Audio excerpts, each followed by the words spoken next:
Fix your credit, girl, get at it, get your bag up. Hit that gym and get back fine. Go get that degree, go girl. Bismillahirrahmanirrahim. Assalamualaikum warahmatullahi wabarakatuh. Perkenalkan, nama saya Aurin Nabila dari jurusan Pendidikan Teknik Bangunan kelas A dengan nomor induk 2000693. Di sini saya akan menjelaskan tentang takwa. Sebelumnya, video ini memenuhi ujian tengah semester mata kuliah Pendidikan Agama Islam. Di sini saya akan menjelaskan tentang pengertian takwa, takwa sebagai nilai inti keislaman, kaitan antara iman, amal soleh, dan takwa, ciri-ciri orang bertakwa. Pengertian dari takwa. Kata takwa banyak disebut dalam ayat Al-Quran. Dari sekian banyak ayat dalam Al-Quran, kata takwa sering diartikan dengan takut kepada Allah, tetapi bukan takut dalam arti yang biasa. Orang-orang yang takut kepada Allah atau al-muttaqun sering diidentikan dengan mereka yang selalu melaksanakan perintah Allah dan menjauhi larangannya. Karena itu, ada yang mengartikan al-muttaqun sebagai orang-orang yang memenuhi kewajiban dan menjaga diri dari kejahatan. Takwa sebagai nilai inti keislaman. Di dalam Al-Quran banyak sekali ayat-ayat yang memperhatikan agar manusia menjadi orang yang bertakwa. Hal ini menunjukkan bahwa takwa sangat penting maknanya bagi manusia. Dalam pandangan orang-orang, tentu ketinggian derajat manusia sering diukur dengan jabatan dan hartanya, tetapi lain halnya dengan pandangan Allah. Dalam pandangan Allah, ketinggian derajat manusia tidak ditentukan oleh kedudukan dan harta yang dimilikinya, melainkan ditentukan oleh nilai iman dan ketakwaannya.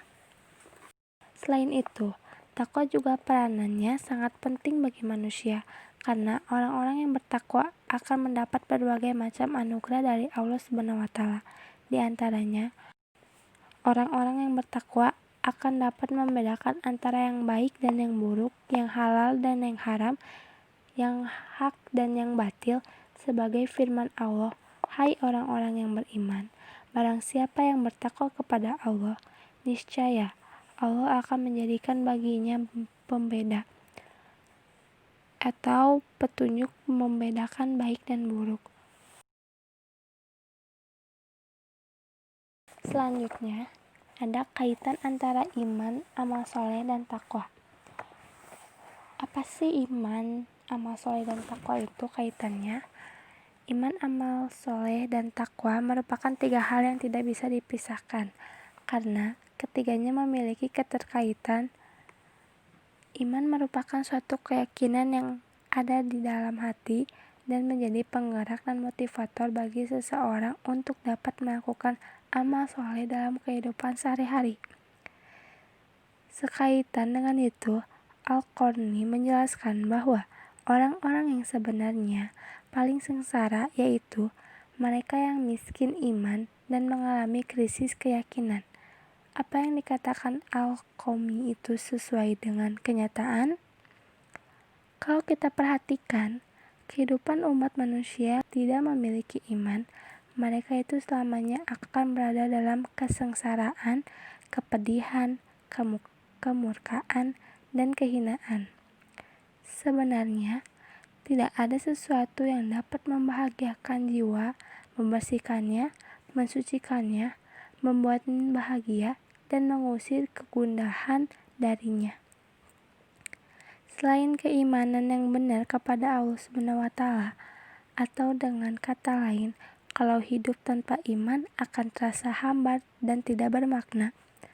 Bahkan, bagi orang-orang yang tidak beriman kepada Allah, mereka menganggap bahwa cara yang terbaik untuk menenangkan jiwa yaitu dengan bunuh diri.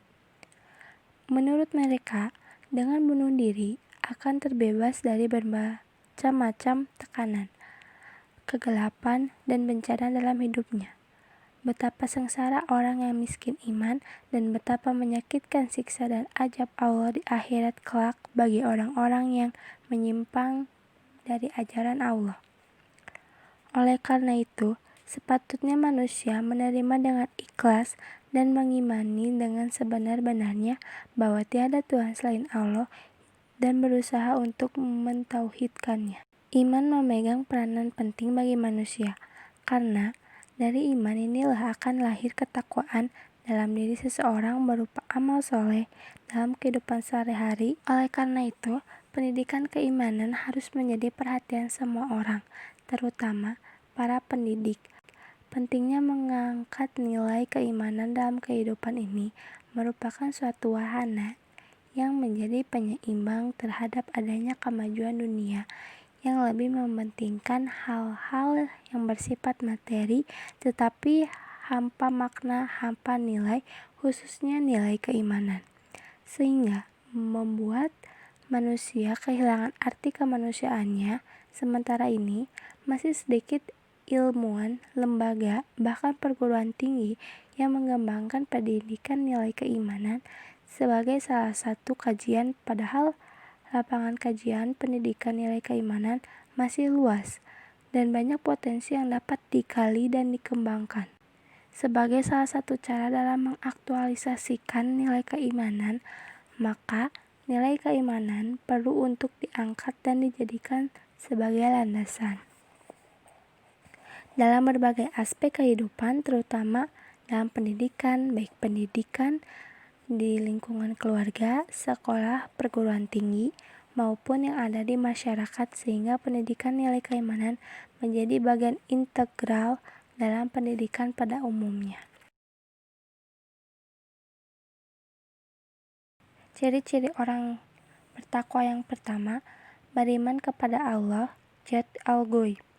Beriman kepada Allah bukan hanya percaya kepada adanya Allah, melainkan harus atas dasar keyakinan selain benar-benar mengenal Allah dengan disertai pembuktian.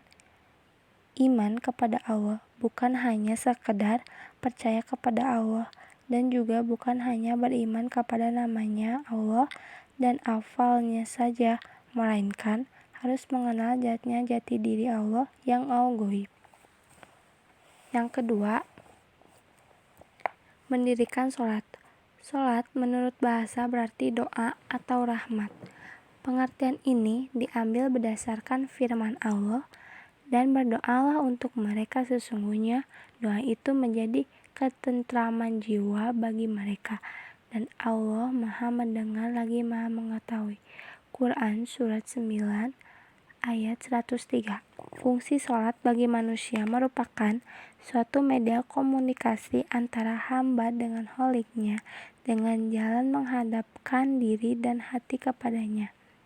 Manakala sholat itu dilakukan dengan secara khusyuk dan kontinu, akan menjadi alat pendidikan rohani manusia yang efektif, memperbarui dan memelihara jiwa serta memupuk pertumbuhan kesadaran. Semakin banyak sholat dilakukan dengan penuh kesadaran, sebanyaknya itu pula rohani dan jasmani manusia dilatih terhadap dengan zat yang maha suci, dan efeknya akan membawa kepada kesucian rohani dan jasmani.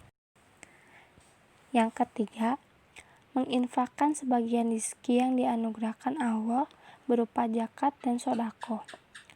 Allah Subhanahu wa Ta'ala telah banyak menganugerahkan rezeki kepada manusia.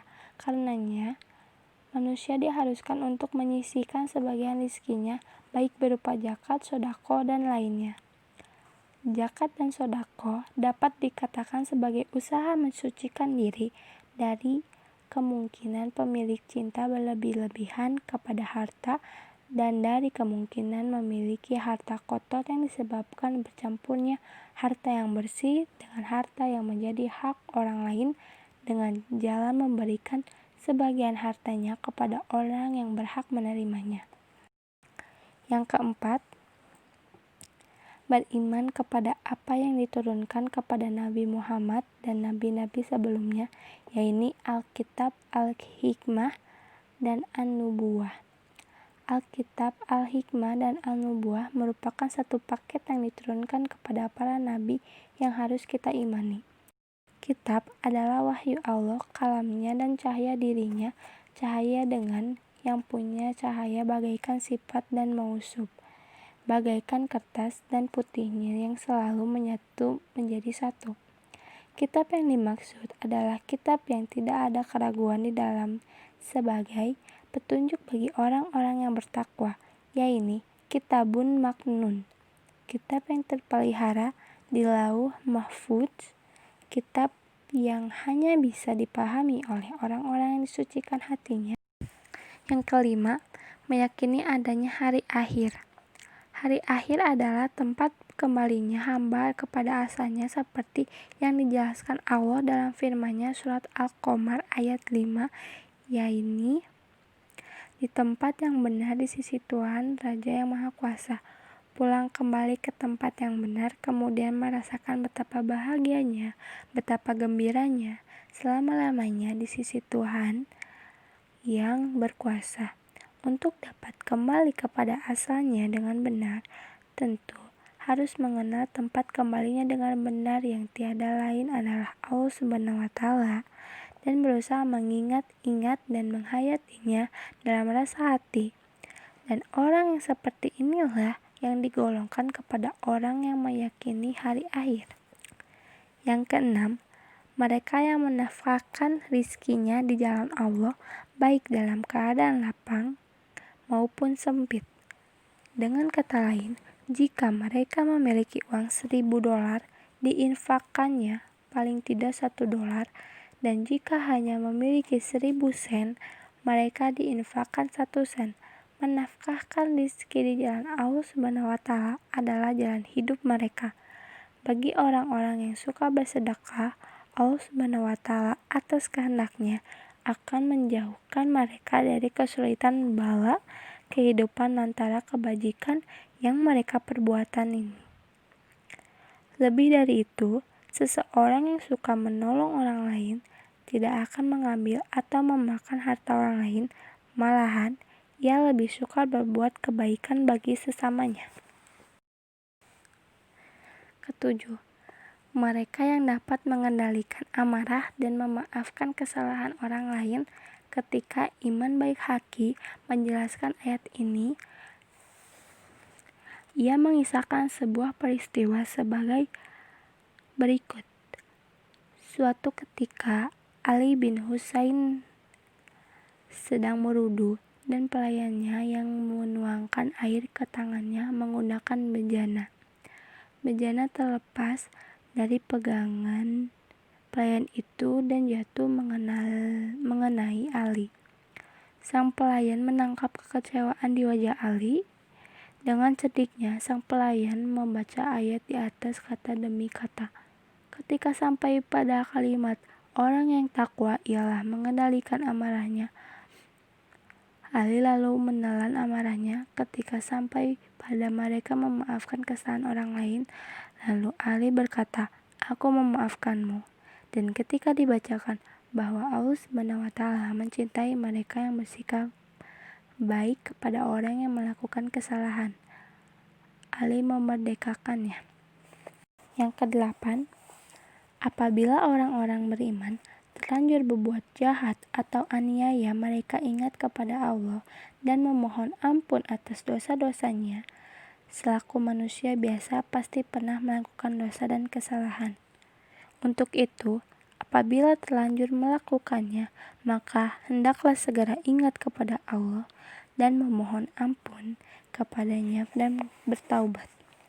Taubat merupakan perjalanan kembali dari sifat-sifat tercela menuju sifat-sifat terpuji. Orang yang bertaubat dapat dikategorikan kepada 3 bagian. Mereka yang kembali ke jalan yang benar karena takut kepada azab dan siksaan Allah. Golongan ini disebut thaib atau orang yang taubat. Yang kedua, mereka yang kembali ke jalan yang benar karena malu dipandang Allah. Golongan ini disebut munib, orang yang kembali.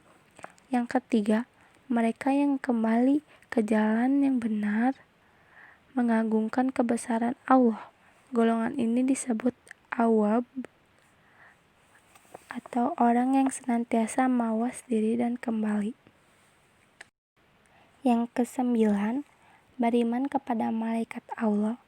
Iman kepada malaikat Allah bukan hanya sekadar percaya kepada malaikat yang diciptakan Allah dari cahaya, tetapi bagaimana kita bisa mengikuti jejak para malaikat yang selalu taat kepada Allah dan selalu melaksanakan apa saja yang diperintahkan Allah kepadanya, termasuk dengan rela sujud kepada Nabi Adam sebagai wakil Allah, Khalifatullah di muka bumi.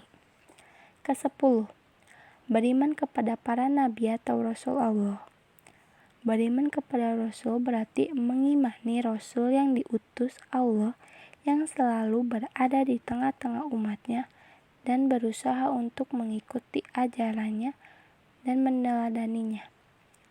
Allah Subhanahu wa Ta'ala berfirman, sungguh, di dalam diri Rasulullah itu terdapat suri tauladan yang baik bagimu, yaitu bagi orang-orang yang mengharapkan untuk bertemu dengan Allah dan hari akhir dan orang-orang yang banyak mengingat Allah. Quran Surat Al-Ahzab ayat 33.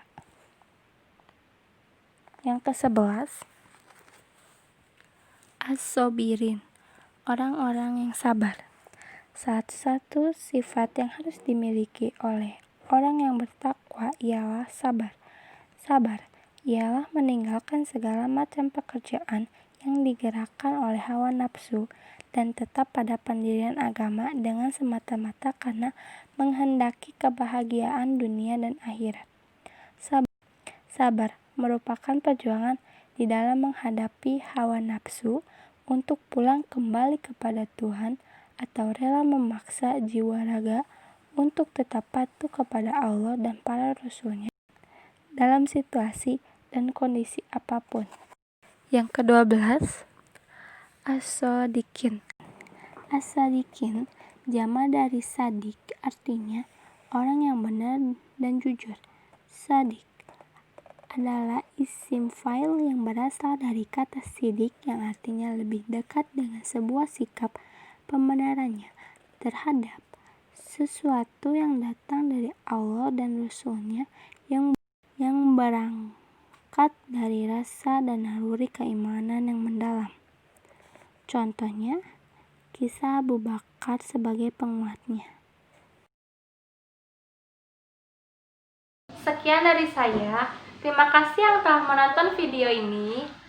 Bila ada kekurangan mohon dimaafkan. Wassalamualaikum warahmatullahi wabarakatuh.